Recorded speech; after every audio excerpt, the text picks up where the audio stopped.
Acima dos campos de milho de Iowa, o voo 232 da United Airlines está em sérios apuros. Estou no controle. O que foi isso? Um dos 3 motores do DC-10 explodiu. O avião está fora de controle. As manetes! A melhor esperança de aterrissar da tripulação está na cabine. Danny Fitch sabe mais sobre como pilotar um DC-10 do que qualquer outra pessoa na face da Terra. Foi assim que eu passei de passageiro para membro da tripulação. Quer ir em frente, Al? Eu vou voltar e então seguir em frente. Mas nada em sua vasta experiência o preparou para o que ele tem diante de si. Perdemos os 3 sistemas hidráulicos. Foi na hora. A conclusão imediata foi... Danny, hoje é o dia em que você vai morrer.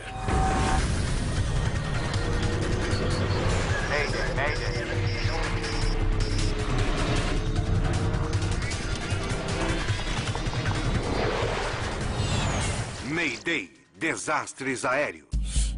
Esta é uma história real, baseada em relatórios oficiais e relatos de testemunhas.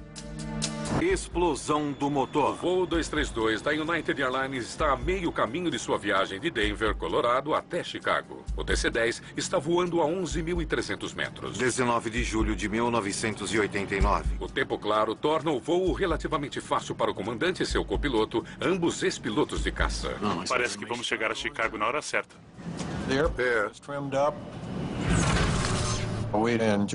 Estávamos tomando uma xícara de café.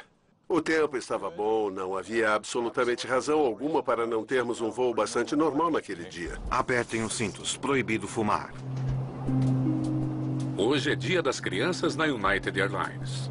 A passagem de uma criança custa apenas 1 centavo. Dos 285 passageiros do voo, 52 são crianças. Obrigado pelos cookies, Jan. Que tal mais um pouco de café? Danny Fitch é piloto da United Airlines e instrutor de voo do DC-10. O voo havia sido normal em todos os aspectos. Estávamos na altitude correta. O almoço tinha sido servido. A bandeja tinha sido removida e eu pedi à aeromoça uma xícara de café.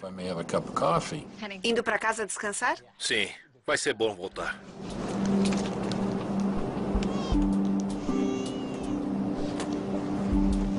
Com licença. Eu queria mais um, se possível. Obrigado. Jerry Schammel é executivo do basquete a caminho de Chicago para um projeto de jogadores de faculdade. Era um voo muito tranquilo. Na verdade, tínhamos sido informados ao entrarmos no avião de que não havia qualquer previsão de turbulência. Deveria ser um percurso tranquilo de 2 horas até Chicago.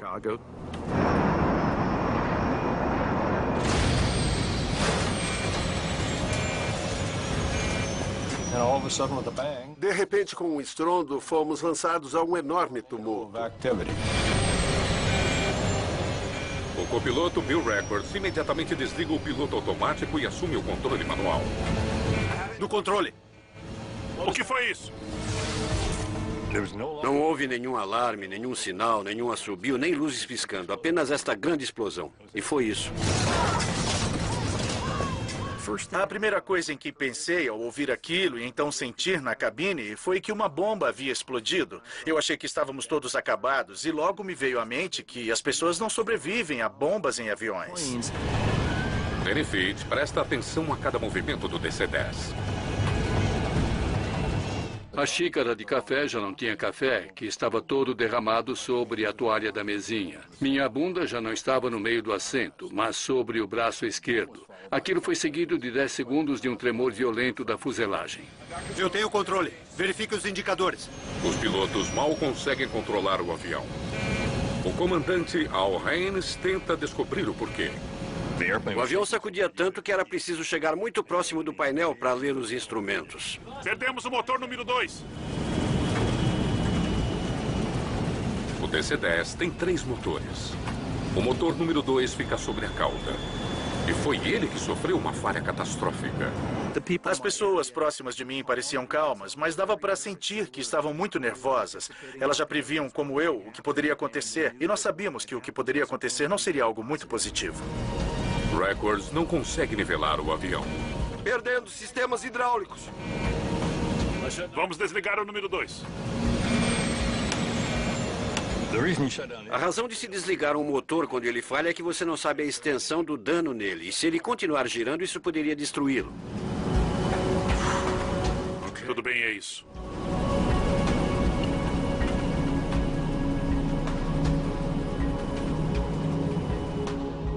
Mas Denefit suspeita de que pode haver mais com que se preocupar do que a perda de um motor. Eu estava olhando pela janela em busca de pistas, e um dos indícios que primeiro percebi, e era uma anomalia, era o fato de que a asa direita da aeronave estava caída. Aquilo não fazia sentido. O motor número 2 não pode causar esse comportamento de asa. Em outras palavras, a sua perda não tinha nada a ver com o que eu estava vendo. Bill disse, não consigo controlar o avião. Al, não consigo controlar o avião. Isso é realmente importante. Então olhei para frente para ver o que os controles de voo nos diziam. O motor danificado fora desligado. O avião não está respondendo aos comandos do copiloto. Ele está se inclinando cada vez mais para a direita. É um sentimento realmente terrível levar os controles até onde é possível e ver o avião indo na direção totalmente oposta. Consegui, Bill. Se os pilotos não conseguirem encontrar uma maneira de nivelar o avião, ele logo estará de cabeça para baixo. Ele estava com o controle de rolamento para a esquerda tanto quanto possível e puxada para trás em seu colo, tanto quanto possível. Não se pode fazer isso em voo. Portanto, havia algo terrivelmente errado. O avião começava a girar sobre sua parte traseira e tínhamos de impedir. Não está funcionando. É impossível virar o avião. É uma situação extrema e não podia ser explicada pela perda de um motor. Dudley, verifique os instrumentos. O que está acontecendo? Não temos mais fluido hidráulico. Os sistemas estão a zero. Os 3? É impossível. Um complexo sistema hidráulico executa os comandos do controle de arfagem do piloto para superfícies de controle da aeronave, como profundores, leme e ailerons. Sem fluido no sistema, não há como movimentar esses controles cruciais do voo. O sistema hidráulico é vital em um avião. É ele que faz movimentar os controles de voo para recolher e baixar o trem de pouso, para movimentar os flaps. Grande parte do que se movimenta no avião é feito hidraulicamente. Se você não tiver sistema hidráulico, não tem absolutamente controle algum. Você pode muito bem tirar o controle de arfagem e jogá-lo pela janela. Embora o controle de arfagem não tenha efeito sobre o movimento do avião, ambos os pilotos o usam instintivamente como se tivesse. É como dirigir um carro. Se você está escorregando no gelo, ninguém solta do volante, mesmo que o volante não seja eficaz. É a mesma coisa. Você está segurando os controles, esperando, eu acho, que talvez haja algum fluido hidráulico ali em algum lugar. O que diz o livro? O DC-10 tem 3 sistemas hidráulicos separados. Se um deles falha, os outros 2 funcionam como backup. Mas todos os 3 sistemas estão agora sem fluido. Não há nada aqui em relação a isso. As chances de uma coisa dessas acontecer é de 1 em 1 bilhão. Você nunca está preparado para isso, nunca fez exercício, nem treinou para isso, porque tecnicamente isso nunca pode acontecer. Sem o sistema hidráulico, significa que o voo está sem controle. O avião pode cair em espiral a qualquer momento. Vamos usar os motores. Sim, por que não?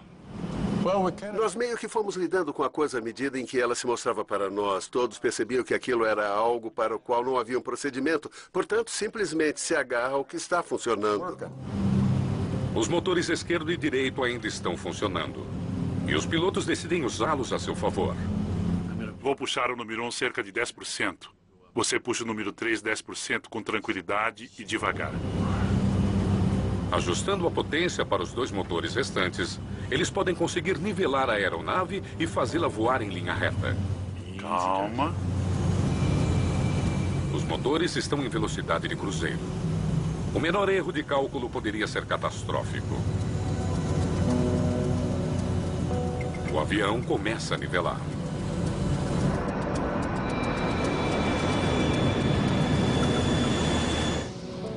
Bem, conseguimos. O método improvisado de controle parece estar funcionando. Mas, sem sistema hidráulico, os passageiros e a tripulação ainda correm grande perigo. Quanto até O'Hare? Uns 400 quilômetros. Pode ser possível voar para Chicago com apenas 2 motores. Mas sem controles de voo, os pilotos não sabem se serão capazes de fazer uma aterrissagem. Como é que vamos pousar essa coisa? Nenhuma das partes usadas para controlar o avião pode ser movida. Nenhum piloto já aterrissou com segurança um DC-10 sem sistema hidráulico. 296 pessoas irão morrer em breve, a menos que os pilotos consigam encontrar uma maneira de fazer isto.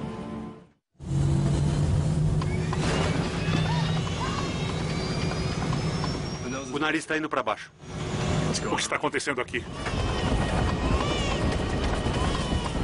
O voo 232 da United Airlines começou a acelerar rumo ao solo. Normalmente, ao se puxar o controle de arfagem, isso elevaria os profundores, levantando o nariz do avião. Estamos sem profundores. Mas sem o sistema hidráulico, esse controle não existe. Em geral, você apenas puxa para trás e levanta o nariz, mas não tínhamos esse controle. Muito bem, vamos afrouxar e ver o que acontece. As únicas coisas funcionando no avião são os dois motores da frente. Vamos tentar 10%. Atenção aos instrumentos.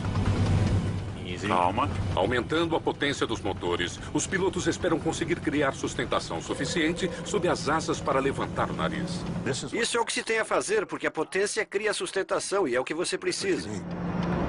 A manobra funciona. O avião sai do mergulho. Tudo bem. Conseguimos. Calma. Calma. Descemos 305 metros. Temos de aterrissar esta coisa. Descubra onde estamos e vamos até o aeroporto mais próximo. Desde a falha do motor, o avião tem sido impelido para a direita. Não há como o voo 232 conseguir chegar a Chicago sem os controles de voo. Os pilotos precisam encontrar um lugar seguro para pousar o mais rapidamente possível. Aqui é o voo 232 da United, declarando emergência e solicitando um vetor para o aeroporto mais próximo. O que está havendo? Perdemos o sistema hidráulico. Temos que fazer um pouso de emergência. United 232 está indo em direção da cidade de Sioux. Gostaria de ir para lá? Vamos para Sioux. Afirmativo. Comece a preparar os passageiros.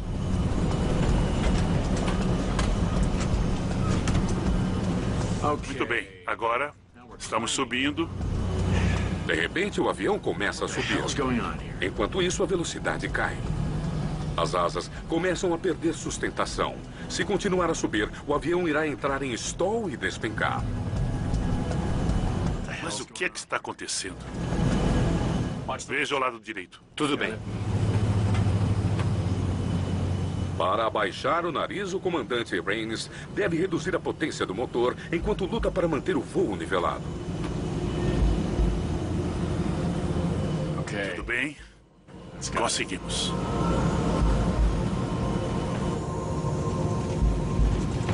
Eu senti o avião começar a cair e pensei, que diabos está acontecendo com este avião? Caindo novamente. Aliviar. Devagar. Devagar. Muito bem. 275. Santo Deus. O avião caiu mais 4.500 metros. Qual a distância até Sioux? Uns 55 quilômetros. Em 30 minutos, o avião estará no chão.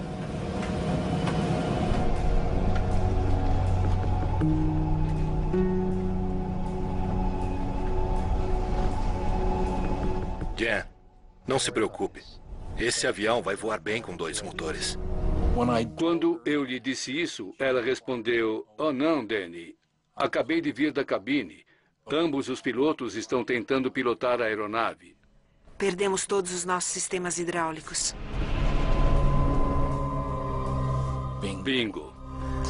Isso significa nenhum trem de pouso, nenhum slat, nem flaps, nenhum controle de voo. Muito bem. Diga ao comandante que temos um aviador e instrutor de DC-10 aqui. Se houver alguma coisa que eu possa fazer para ajudar, ficarei satisfeito em fazê-lo.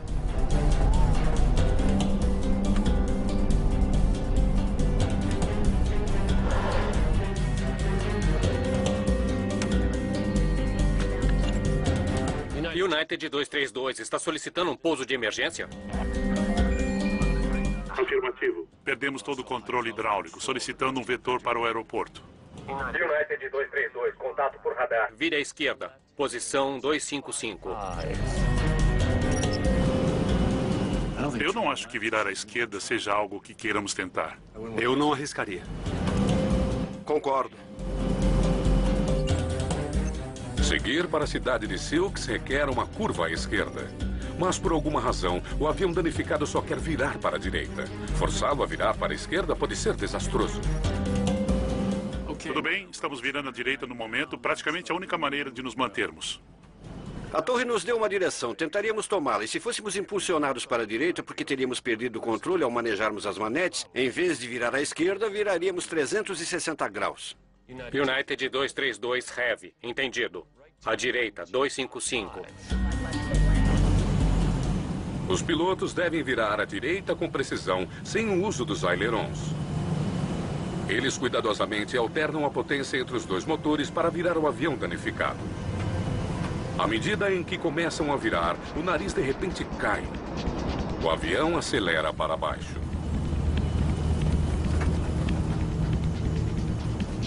Tentávamos manter o avião em linha reta e nivelado, mas como o avião queria virar para a direita, havia momentos em que virávamos para a direita e o nariz ia para baixo, e a tendência seria ficar de ponta cabeça. Eles conseguem completar a virada, mas já caíram mais 300 metros. A cidade de Sioux ainda está a 64 quilômetros de distância. Eu não acho que conseguiremos chegar ao aeroporto.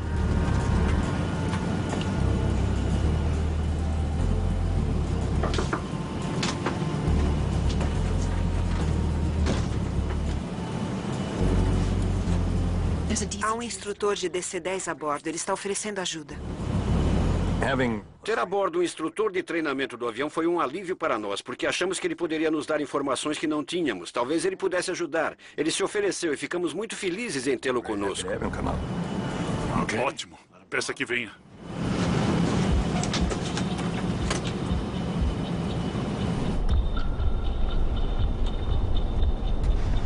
Poderia me acompanhar? E foi assim que eu passei de passageiro a membro da tripulação.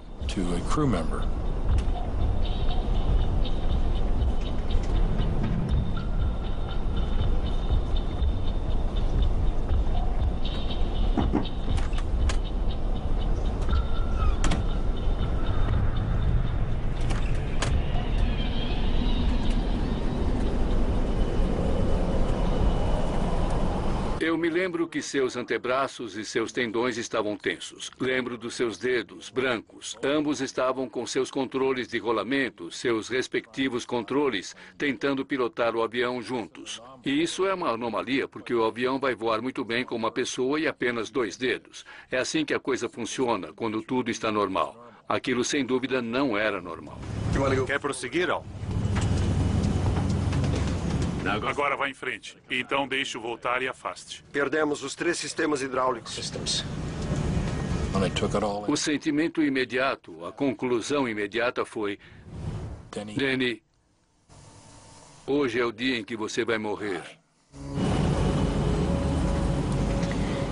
Digam-me o que querem que eu faça. Pegue as manetes.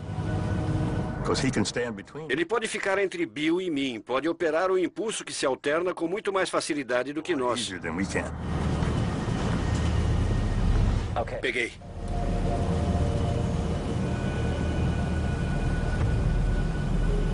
Puxe para trás, para trás. Comece para baixo. Fade precisa abrandar as manetes para que o avião pare de subir. E não demorou muito para que eu começasse a sentir o comportamento do avião. Não, ainda não. Espere um minuto, até nivelar.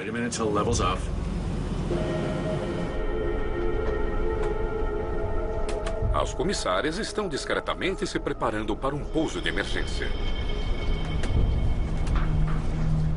Isso não parece bom. Eu observava as comissárias. Acho que, como muita gente fazia, e muito atentamente, apenas tentando sentir o que elas poderiam estar pensando, o que poderiam saber, o que poderiam estar sentindo. E por alguns minutos elas ficaram apenas limpando a cabine.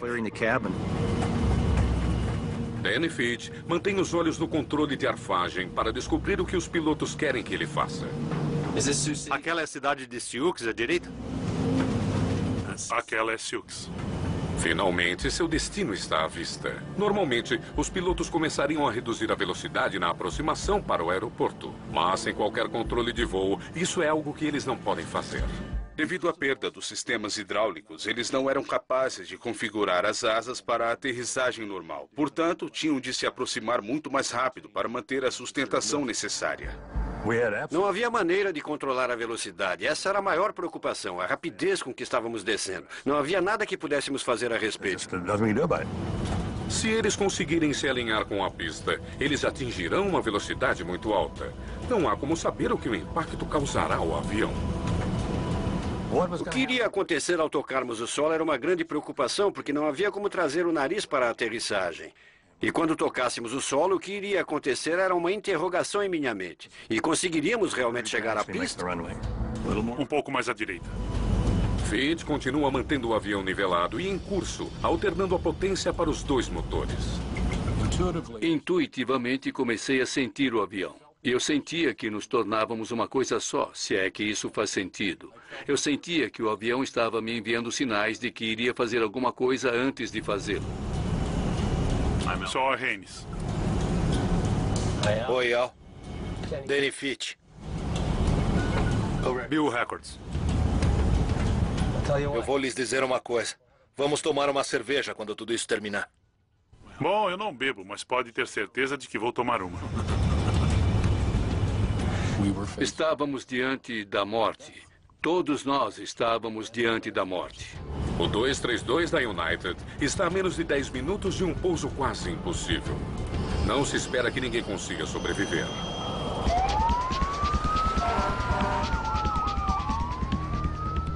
As equipes de emergência se preparam para o pior. À medida que os pilotos se aproximam do aeroporto, o comandante Raines decide que é hora de dizer aos passageiros exatamente o que eles estão enfrentando. Senhoras e senhores, aqui é o comandante Al Haynes. Como deve estar ciente, agora estamos tendo algumas dificuldades de controle com o avião. Vamos tentar um pouso de emergência na cidade de Sioux. Vamos aterrissar em cerca de 8 minutos. Temos o máximo controle possível sobre o avião, mas eu preciso que compreendam que isso vai ser um pouso difícil. Por favor, revejam os procedimentos de emergência. Essa vai ser a pior coisa pela qual já passaram e vocês precisam estar preparados. Nós faremos tudo o que estiver ao nosso alcance para que todos estejam em segurança, mas precisamos de sua ajuda e cooperação. Acho que o comandante Haynes queria ser tão honesto conosco quanto possível. Não queria encobrir nada. Queria que soubéssemos que estávamos em uma circunstância muito difícil. Estava convencido de não conseguirmos. Achei que era meu dia de morrer. Havia uma grande incerteza sobre qual seria o resultado daquilo. Acho que havia uma percepção de que o avião ficaria seriamente danificado e que havia uma grande probabilidade de ferimentos ou coisa pior. Tudo bem? Vamos começar a descer esta fera. O voo 232 está a 2.950 metros do solo e a menos de 10 minutos do aeroporto. Mas ele ainda está voando rápido demais para pousar com segurança. Em vez de estarem na faixa normal de 120, 140 nós, eles estavam bem acima de 200 nós, para conseguirem controlar o avião. Isso significava que chegariam com muito mais força. Era preciso uma distância maior para a aterrissagem, e sua margem de erro tornava-se extremamente pequena. Alguém tem alguma ideia sobre como baixar o trem de pouso? Eu tenho. Abaixar o trem de pouso vai ajudar a desacelerar o avião. Sem os sistemas hidráulicos, os pilotos precisam soltar o equipamento manualmente e esperar que a gravidade se encarregue do restante. Espero que funcione. Se o trem de pouso não travar, o avião está condenado.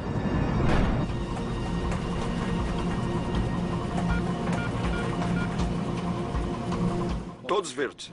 O trem de pouso cria arrasto suficiente para diminuir ligeiramente a velocidade. Mas o avião ainda está quase 70 nós mais rápido do que deveria. Muito bem, vamos começar a descer agora. Os passageiros tentam se preparar para o que pode vir a ser seus momentos finais. As últimas 3 coisas que eu disse à minha esposa, as últimas 3 palavras foram "eu te amo". Eu achei que não havia como sobreviver àquilo. Então, nos últimos minutos, eu comecei a pensar, sabe de uma coisa? No caso de você estar errado, é melhor se preparar e ter um plano. Portanto, nos últimos 4 ou 5 minutos, eu pensei, tudo bem, se atingirmos o solo e eu estiver morto, ou se estiver ferido gravemente, posso não ser capaz de ajudar. Mas se eu não estiver, não corra do avião, não entre em pânico, permaneça no controle e tente ajudar outras pessoas. O avião está a apenas 27 quilômetros do aeroporto. Quer se sentar? Sim. Se importa?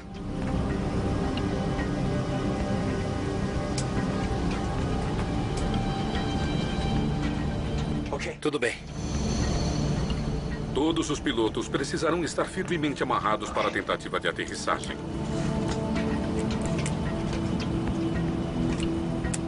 A poucos quilômetros do aeroporto, a tripulação deve fazer outro círculo para a direita para ajustar seu curso. O aeroporto está lá embaixo. Eu já vi. Ainda não vejo. Então logo a gente começa a descer, vamos para trás. A preocupação era a rapidez com que íamos atingir o solo e o que aconteceria. E quando atingíssemos o solo, esperar que a força não fosse suficiente para destruir o avião. Para frente, para frente. Sem flaps, a velocidade é a única coisa que mantém o avião no ar. Os pilotos não têm escolha senão manter os motores em potência total. Este será um pouso divertido. Mantenha a posição se conseguir. Tudo bem. De uma altitude de 11.300 metros, os pilotos deram um giro para se colocarem na posição da pista. Agora, eles têm de colocar o avião no chão. O avião está descendo em direção da pista a quase 500 metros por minuto. Mais rápido do que o ônibus espacial em direção ao pouso. Tudo bem? Estou vendo a pista. À direita, ali. Ali. Mas os pilotos não podem diminuir a velocidade do avião. Na verdade, Fitch precisa aumentar a velocidade do motor para manter o nariz para cima. Nós vamos descer. Pelo amor de Deus, vai. Informe que estamos a 2 minutos do pouso. Estamos a 2 minutos do pouso, 2 minutos. A atitude era conseguir aquilo. Eu vou conseguir, eu vou conseguir. Eu não vou aceitar uma falha. Não vou aceitar nada menos do que o melhor. Portanto, mesmo se eu morrer, esta é a maneira de morrer. É assim que eu vou morrer.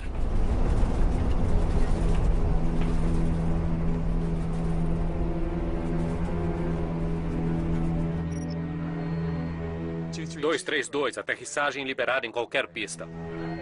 Ah, você quer torná-lo especial e fazê-lo em qualquer pista. Eu sei que estamos suficientemente perto agora. Chegando rapidamente, vamos chegar ao aeroporto. Aquilo era o principal. Se vamos chegar até a pista ou não, eu não sei. A aeronave ainda está muito mais rápido do que o normal. Mas a tripulação não pode atrasar mais o pouso. Esta é a única chance de aterrissagem. Nos freios, comigo. Certo. Eles terão uma potência mínima de freio e de reverter a potência a fim de parar o avião no solo. Eles não conseguirão virar. Nenhum piloto no comando de um avião comercial já aterrissou um DC-10 com segurança a essa velocidade, com ou sem controles de voo. Puxando. Isso, esquerda. Dava para ouvir pessoas chorando e de vez em quando dava para ouvir pessoas meio que gritando. E lembro de, no final, pensar, bem, não há mais nada que eu possa fazer para me preparar. Agora tudo que me resta é ver o que acontece, como serão as coisas. O avião está a 30 segundos da aterrissagem. Preparem-se, preparem-se. Eu não tinha ideia do que ia acontecer quando tocássemos o solo. Estávamos muito rápido, estávamos sem flaps, sem freios e não havia como virar o avião quando chegássemos à pista.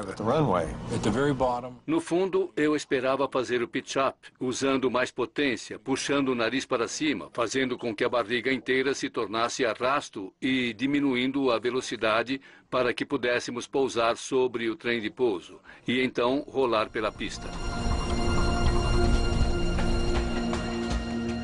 Os controladores não conseguem acompanhar o que está prestes a acontecer. A apenas 100 metros do solo, o nariz mergulha novamente, aumentando sua velocidade já perigosa. O nariz baixou e a velocidade começou a aumentar novamente. A asa direita começou a descer novamente. Não podíamos ter aquilo. Tínhamos de tentar mantê-lo nivelado. As manetes. Feito. Feito. Não consigo, ou perderemos o controle. E ambos dissemos, tudo bem, ele está encarregado das manetes. Faça o que tiver de ser feito. Tínhamos de confiar. Tudo bem?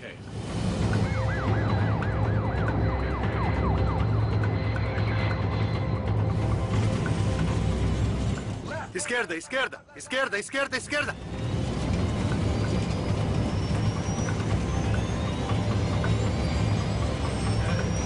Estamos virando! Estamos virando!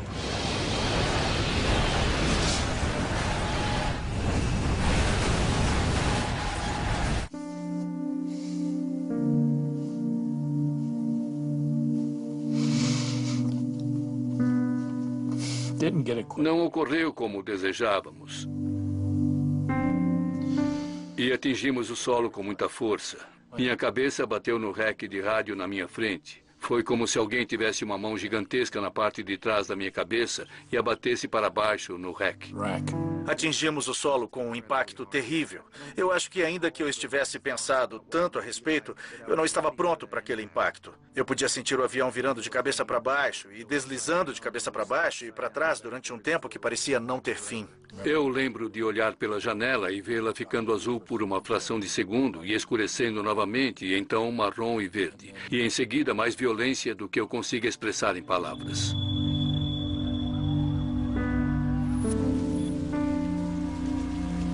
Levei alguns segundos para descobrir se eu estava vivo ou não. Pensei, se estou sentindo dor, eu devo estar vivo. Então percebi o que tinha acontecido, percebi que o avião tinha virado. Eu estava pendurado de cabeça para baixo na minha cadeira. Eu não tinha escolha senão ir para o fundo, porque a fumaça estava tomando o avião. E finalmente encontrei uma abertura onde o avião tinha se quebrado na cauda e saí por ali. Saí do avião e me dei conta de que eu estava em um campo de milho. Eu tinha estado em muitos deles e aquilo me deu um certo conforto. Eu sabia que naquele momento eu estava provavelmente muito bem e não iria morrer devido àquele acidente. Eu dei alguns passos para fora do avião e ouvi um bebê chorando atrás de mim, entre os destroços. Não fiquei pensando nos riscos, não pensei duas vezes, eu apenas reagi ao som. Tudo que me lembro em seguida foi de estar de volta aos destroços. Tudo bem. Tudo bem. Jerry Schammel consegue localizar a criança e ajuda a levá-la para junto de seus pais. Está tudo bem. Mas outros não tiveram tanta sorte. O avião está em pedaços na estrada e em um milharal. Não há sinal do cockpit ou dos pilotos. Quando vimos a aeronave atingir o solo e espatifar-se em uma enorme bola de fogo, não esperávamos encontrar sobreviventes. 45 minutos após o acidente, o cockpit é encontrado a 180 metros do restante dos destroços. Os 4 pilotos sobreviveram. Eu estava inconsciente, felizmente. Fiquei inconsciente quando do impacto. Eu não me lembro de absolutamente nada, de nada do impacto. O que me lembro em seguida foi ouvir alguém perguntando, realmente 4 de vocês aí? E ouvi mais de uma voz dizer sim. No momento em que eu vi aquele bombeiro chegando ao campo, eu sabia que eu estava em um acidente e que estava vivo. Eu não tinha ideia de como eu estava, se eu tinha perdido minhas pernas. Eu não conseguia mover os meus dedos. Eu estava literalmente grudado ao chão. Eu estava comprimido entre os destroços, com uma dor em minhas costas e na lateral do corpo. Tive costelas quebradas e o pulmão perfurado. Não perdi a consciência, eu me lembro de tudo. Na primeira noite no hospital, eu quase morri. E depois passei por 9 cirurgias e 18 meses de recuperação. 111 passageiros e tripulantes estão mortos, incluindo 11 crianças. Mas 185 pessoas sobreviveram à aterrissagem flamejante. A primeira percepção fora a de que não haveria sobreviventes. No entanto, houve um grande número de sobreviventes.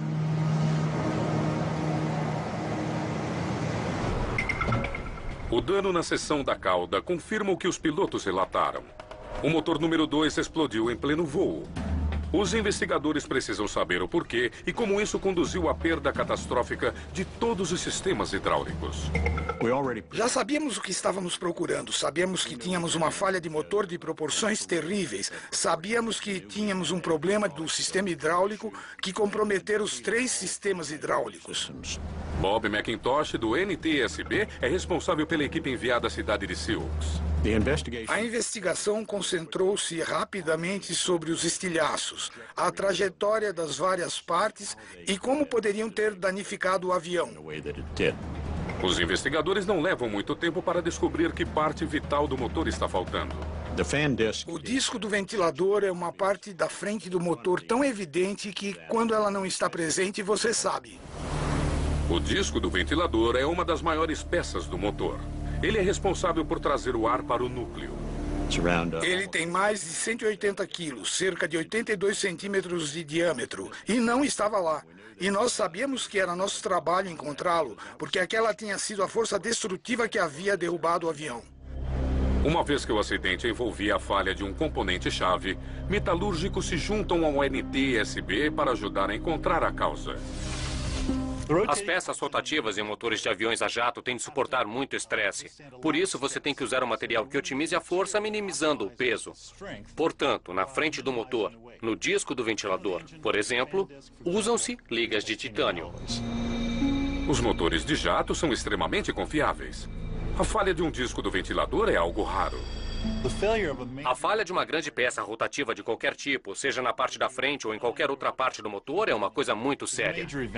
Antes que eles possam compreender essa falha rara, os investigadores precisam encontrar a pá do ventilador que está faltando.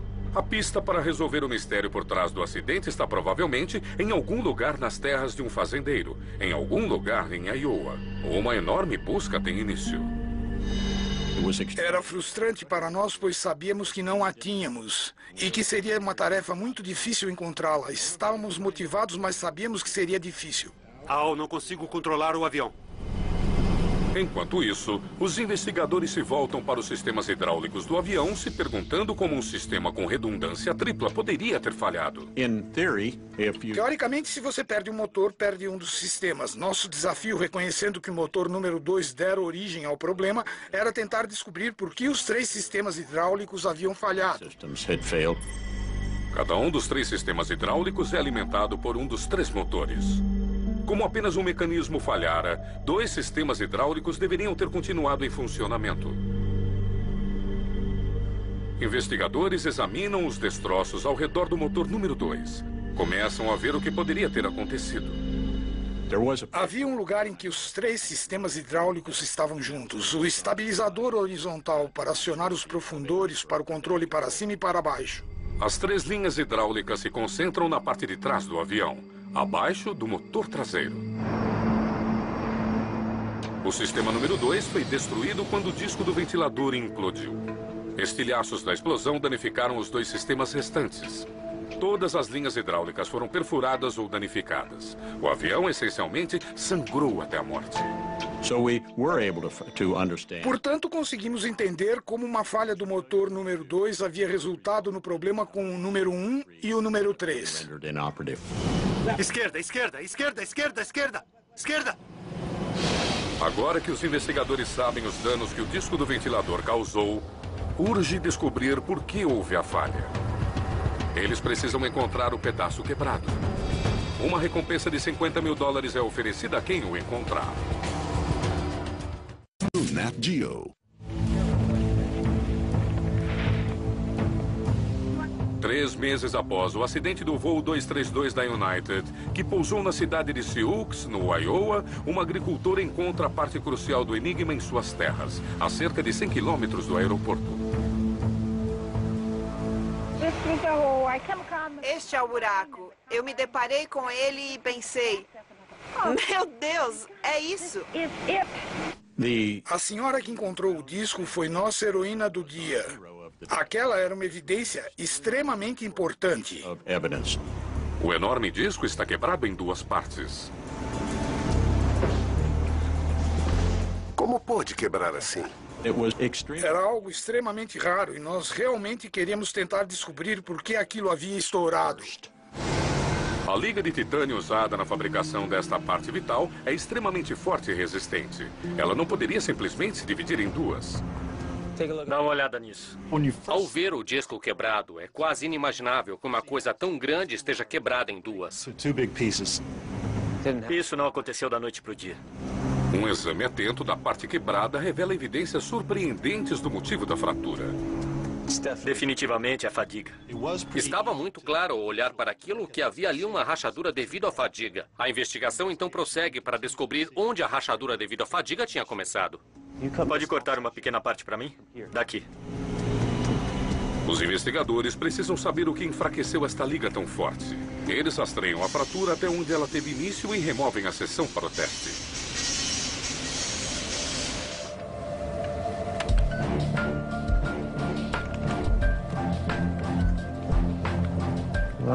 Ora. Eles encontram elementos que não deveriam estar no metal. Nitrogênio e oxigênio misturados ao titânio. Se existe nitrogênio e outros elementos como oxigênio na liga de titânio, isso aumenta a fragilidade. Portanto, ao se carregar esta área, ela irá se quebrar muito facilmente. Um lote ruim de titânio? Eu diria que sim. Os investigadores concluem que uma imperfeição microscópica no titânio usado para fazer a pá do ventilador causou uma rachadura que se desenvolveu lentamente ao longo de 17 anos. Ela aumentava progressivamente, cada vez maior, a cada vez que o motor era iniciado e parava. Era apenas uma questão de tempo até que o disco finalmente quebrasse. No controle. O que foi isso? Levando ao desastre.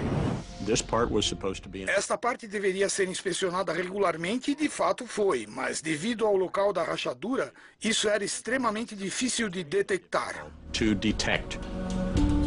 O NTSB recomenda imediatamente inspeções mais completas de todos os discos de ventilador do motor. Hoje, o titânio é derretido 3 vezes em vácuo para a remoção de impurezas. Qualquer tipo de oxigênio e nitrogênio que possa estar presente no material é sugado para fora, lançado para fora. O sistema hidráulico do DC-10 também é atualizado. Designers adicionam uma série de válvulas para que uma linha hidráulica possa ser fechada em caso de ruptura. Todo acidente é uma experiência de aprendizagem. E no caso de Silk City, ainda que tenha ocorrido há décadas, ele continua sendo uma experiência de aprendizagem. Apesar das mortes, as ações dos pilotos durante o desastre são saudadas como uma magnífica proeza de pilotagem. Acho surpreendente que tenha havido sobreviventes. E isso é prova da habilidade da tripulação e da robustez do avião. Não temos mais fluido hidráulico. Sistemas a zero. Isso é impossível. Ao perderem um terceiro sistema hidráulico, eles estavam em uma área desconhecida, sem nenhum checklist e tendo de improvisar. Vamos usar os motores. Foi um evento catastrófico, com o qual eles conseguiram lidar relativamente bem. Me diga como ajudá-los. Fique com as manetes. A decisão do comandante Raines de aceitar uma oferta de ajuda em um momento de crise foi o que muitos acreditam que salvou a vida de 185 pessoas. Tudo bem. Para Al Raines dar a um estranho a única coisa que controlava seu avião, e eu acho que ele sabia claramente naquele ponto que aquela era a única opção, acho que foi uma proeza fenomenal.